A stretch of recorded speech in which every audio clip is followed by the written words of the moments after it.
So we've managed to get our hands on a real surveillance dossier. And today we're going to be digital detectives. We're going to tear this thing down piece by piece and see exactly how raw data gets transformed into actual actionable intelligence. Let's get right into it. It all starts with this. A simple log file. Just 56 lines of text recorded over a single month. Now, at first glance, it really doesn't look like much, does it? But I promise you, buried inside this data are patterns, profiles, and even predictions. Our job is to find them. All right, so our investigation kicks off with this raw activity log from back in December 2025. This is our ground zero, the digital breadcrumbs that an operation in progress left behind. First things first, let's get a feel for the scale of this thing. Now, while the log itself only has 56 entries, here's where it gets interesting. Some of those entries mention activity happening in multiple places at once. So when the analysts mapped out every single individual sighting, that number jumped up to 75 distinct occurrences. This gives us a much better picture, right? This wasn't just a few random incidents. It was a consistent, coordinated effort. And you can see that the activity wasn't steady at all. Look at this timeline.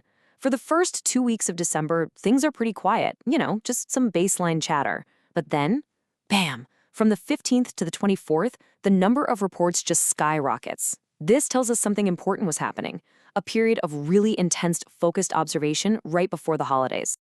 Okay, so we've got the when and the what. But who was actually behind all this? This is where the analysts start building profiles of the key subjects. And, this is where the data starts to feel a lot more personal. And right away, one name just leaps off the page. Meet Code 018. This person, or maybe it's a team, we don't know, is our main subject of interest. They are responsible for over a third of all the logged activity. They are, without a doubt, the most active player in this entire operation, lapping everyone else. And this is where that behavioral analysis really starts to pay off. See, the data shows two totally different types of operatives. On one side, you've got your stationary observers, like Code 33. These guys are always, and I mean always, found in the exact same spot, kind of like a sentry on guard duty. But on the other side, you have the mobile operatives, like our main subject, Code 018, who are constantly on the move, scanning the perimeter. And that mobility, that's what makes them so interesting. They could be coordinators, scouts, or maybe the ones looking for a way in. And then sometimes the data shows you something that is just plain weird. This is a direct quote from the log about a subject called Code 008. These bizarre, super specific details, these are exactly what analysts hunt for. Is it some kind of signal, a nervous habit, or something else entirely? We don't know for sure, but it doesn't fit the normal pattern, and that makes it incredibly important. So now that we have a better handle on the who, let's start connecting them to the where. The next logical step for our digital detectives is to map out the operational hotspots, the key locations where everything seems to be going down. And honestly, it's not even close. Vetch Gate 1 is the undeniable epicenter of this whole thing. More than half, 50%, of all the incidents happened right there. So whatever is going on, Vetch Gate 1 is the key to unlocking it. It's that simple. So how do analysts make these connections? Well, they use a pretty simple tool called correlation. It's just a fancy way of measuring how strongly two pieces of data are linked together. So, for example, if a subject like Code 33 always shows up at Vetch Gate 1, that's a perfect correlation. It's literally how they connect the dots. And this chart just perfectly illustrates the power of that analysis. Looking at the historical data, we can see Vetch Gate 1 is, by a huge margin, the most likely spot for new activity.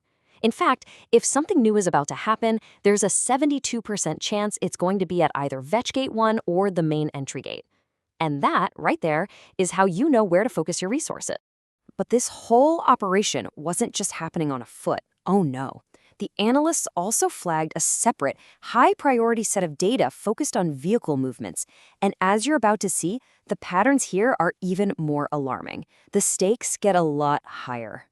Okay, this number tells you everything you need to know about the urgency here.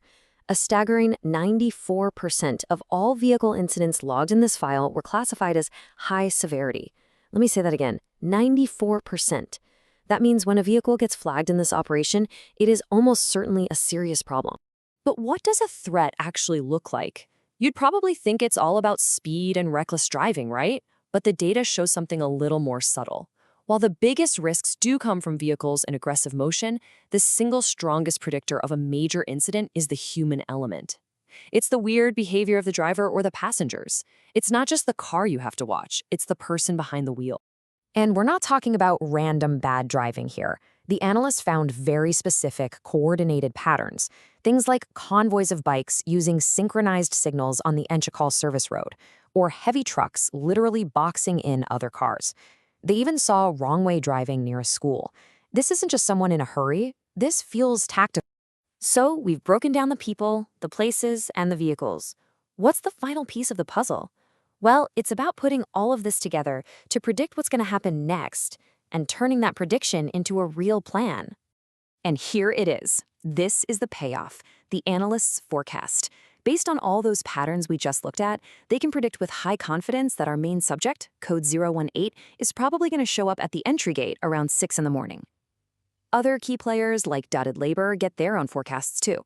This is the culmination of all that data crunching, a clear predictive roadmap. You see, the final product here isn't just a report to be filed away. It's a game plan. It's a set of real-world recommendations. Increase surveillance at Vetchgate 1 during the morning rush. Keep a close eye on the sidewalls for anyone testing defenses. And maybe most importantly, brief your team on the specific human behaviors to look for, the hand mudras, the driver signals, because those are the real tells. This is what it looks like when data becomes action.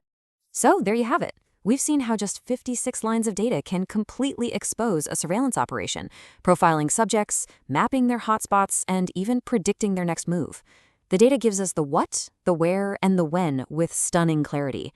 But it leaves us with one last massive question. Can it ever really tell us why? And that's something worth thinking about.